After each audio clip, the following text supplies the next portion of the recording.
Bendiciones a todos, hermanos. Muy buenas noches. Envío saludos hasta donde están. Nuestro Dios ha sido bueno todo el tiempo. Nuestro Señor ha estado pendiente de sus hijos. Y su palabra es un medio para darnos cuenta cuánto amor tiene para con cada uno, con nuestra familia, en nuestro diario vivir. Su palabra nos hace entender y comprender cómo nuestra vida puede mejorar y asemejarse a Cristo en las pruebas, en las luchas, cuando hay bendición, cuando hay abundancia. La palabra siempre se torna como un medio de gracia para fortalecernos en fe, en ciencia o en sabiduría, en paciencia, en aprender a soportar y lidiar cada situación. Hemos estado avanzando poco a poco con esta temática. Veíamos en la predicación anterior sobre la forma de cómo aprendemos en la vida espiritual, sobre los tipos de aprendizaje, pero también se hablaba del grupo grande cuando adoramos a Dios durante la semana o los domingos, del grupo pequeño cuando tenemos la oportunidad de relacionarnos con los demás y preguntarles: ¿cómo estás, hermano? ¿Cómo estás, amigo? ¿Qué necesitas? ¿Cómo te ha ido en la fe? Y también podemos tener tiempo a solas con el Señor cuando meditamos y oramos y nos ponemos a cuenta con Dios por las dificultades que tenemos, por las adversidades que se presentan, por el anhelo o el deseo del corazón. Entramos en intimidad con Dios y en esa intimidad desarrollamos la sensibilidad espiritual, la comprensión espiritual, porque solo así Dios se comunica con nosotros cuando entregamos el alma, el corazón. Pero también encontramos un último recurso, que es la memorización de los textos bíblicos, y con la meditación a la vez, porque vamos sacando conclusiones, deducimos, inducimos, y por medio de la palabra de Dios podemos comprender mejor la soberanía de Dios, o el amor de Dios, el perdón de Dios, o sobre nuestro crecimiento, que ese es el tema que estamos tratando. Quiero hacer una breve oración. Amado Padre, glorificamos tu nombre. Señor Jesucristo, estamos delante de ti. Bendito Cristo, dirige nuestros pasos, nuestra salida, nuestra entrada. Nos humillamos a ti pidiéndote sabiduría. Toca, Señor, la mente y el corazón, la voluntad y la conciencia de cada uno de mis hermanos, para que seamos guiados por tu Espíritu Santo a través de tu palabra. Toma toda carga, toda aflicción, y reparte tu gracia, tu paz para con cada uno. En Cristo Jesús te lo pedimos. Amén. Hermanos, la primera enseñanza que encontramos es que crecemos cuando nos ayudamos unos a otros a crecer. La palabra la encontramos en Romanos capítulo 1, versículo 12, en esta versión. Cuando nos encontremos, quiero alentarlos en la fe, pero también me gustaría recibir aliento de la fe de ustedes. ¿Qué significa esta porción de su palabra?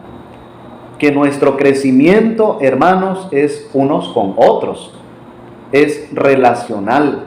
No podemos aislarnos completamente por un mes, por un año. Los que se aíslan por un mes pierden esa sensibilidad o el amor por congregarse con los hermanos en la casa de oración.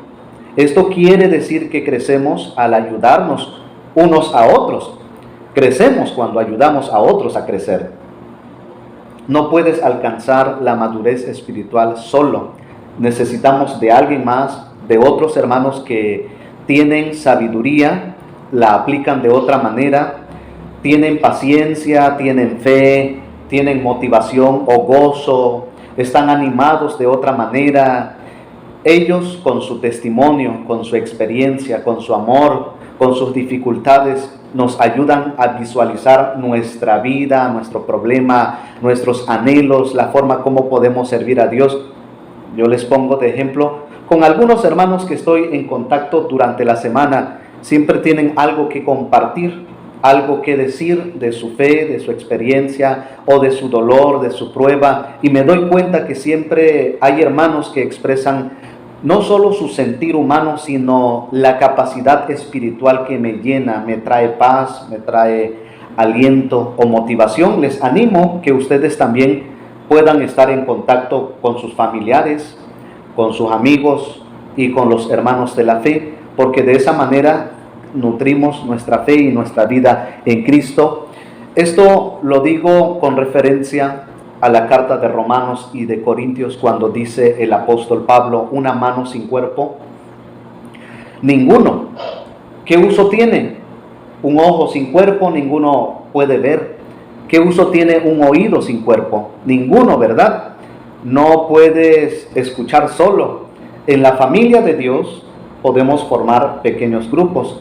Somos cada célula en el cuerpo de Cristo y son millones de células. Y este grupo de oración es un ejemplo de lo que nos enseña la palabra de Dios, porque ahí se filtra la esencia de nuestra iglesia y el campo.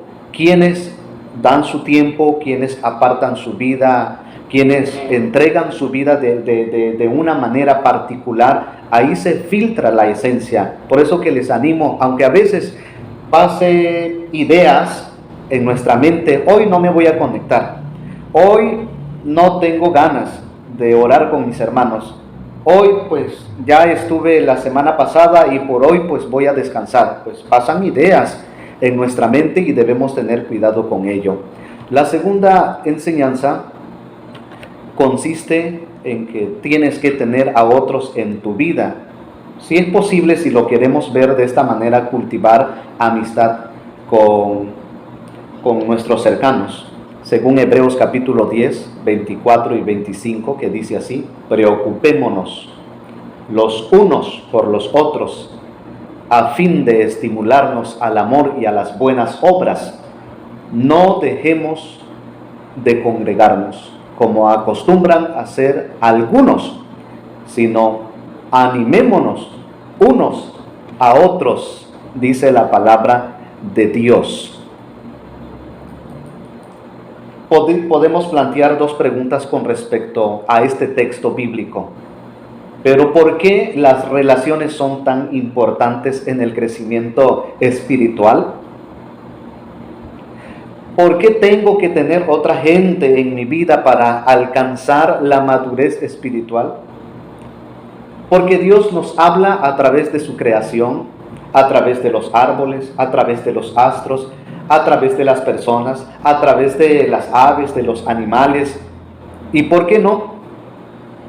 El Señor nos habla a través de sus elegidos, a través de sus siervos, a través de los hermanos que viven su fe, viven el amor de Cristo.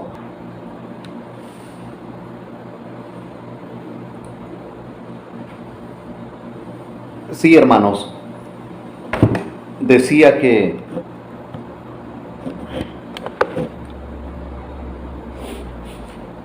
debemos amarnos los unos a los otros, en cuidarnos, en alentarnos, en ayudarnos, en apoyarnos, orar unos por otros, festejar unos con otros. Podemos mandar mensajes a los hermanos para que oren por nuestra causa, por nuestra situación, o podemos hacer una llamada enviando, compartiendo nuestro motivo, porque solo así podemos traer la bendición de Dios del cielo a nuestra vida a través de este grupo, que este grupo pueda crecer, porque es una forma de unirnos en oración, considerando el ministerio de Jesús. Él iba a las fiestas, Él comía con la gente, Él estuvo en una boda en el principio de su ministerio, hizo la mayoría de sus milagros en momentos divertidos o en el aire libre. De hecho, la Biblia dice que Jesús fue a tantas fiestas o donde estaba la gente religiosa. Incluso esa gente lo llamó glotón y borracho. Sin embargo, Jesús tenía una meta, una visión, un propósito. Él nunca se manchó. Él nunca se dejó arrastrar por las tentaciones del mundo. Mucha gente le tentó a Jesús, buscó la forma de hacerlo caer. Jesús estaba ahí, sanando, predicando, enseñando, y debemos procurar también ese nivel de fe en nuestro discipulado, procurar ese nivel de amor que nos conserva de toda negatividad, de toda maldad. Estamos en el mundo y no nos dejamos contaminar, pero si creemos que podemos ser contaminados, podemos apartarnos un poco aplicando el principio que utilizó el apóstol Pablo: todo me es lícito, mas no todo me conviene. Si en una fiesta puedo estar y no hay contaminación, adelante. Pero si en esa fiesta hay contaminación por el tipo de plática o por el contenido que se expresa o por el tipo de alimento o de bebida, entonces sí hay que tener cuidado. Hasta eso podríamos decir, pues es que yo busco la tentación para vencerla. Tampoco así. Debemos tener mucho cuidado. El que es guiado por la palabra de Dios a través de su espíritu, en él hay temor, en él hay humildad.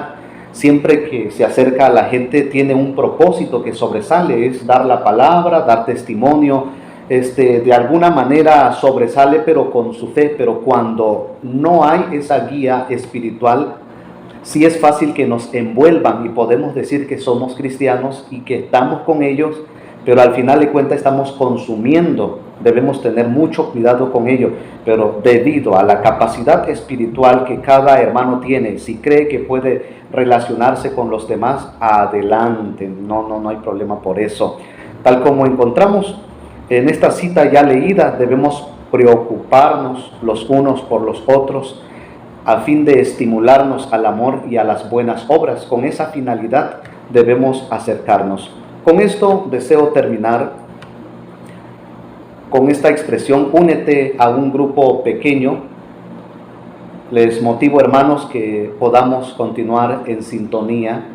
Entendemos que se presentan algunas dificultades o quizá desánimo, pero debemos motivarnos que la palabra de Dios debe estar en primer lugar, que el temor de Dios debe estar en primer lugar.